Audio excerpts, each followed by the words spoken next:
Magandang araw! Sa video na ito, samahan nyo naman ako mag-get ready with me naman para hindi naman kayo manawa sa mga vlog ko. At syempre, ipapakita ko na rin sa inyo ang kakainin ko ngayong tanghalian. At bago lahat, bago tayo magbihis, lagi kong chinecheck ang program ko ngayon. At dahil Monday ngayon, mag-legs and butt tayo ngayon. At ito nga pala ang aming damitan. Nakaseparate nga pala yung mga workout outfit ko. Nakahanger lang siya dito. Halos mga bago na nga pala tong mga workout outfit ko. At yung iba, tinago ko na kasi sobrang luwag na sa akin. So, magbibihis muna ako.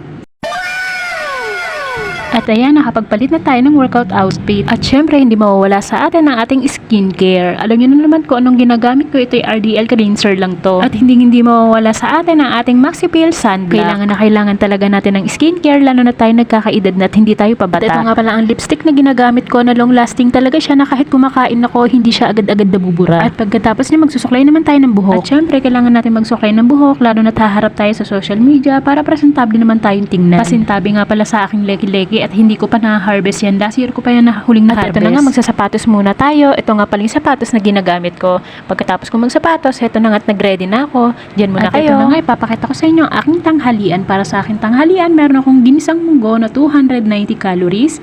At para sa aking 1/2 cup rice, ito ay 102 calories. So, paano ba yan? Kain tayo!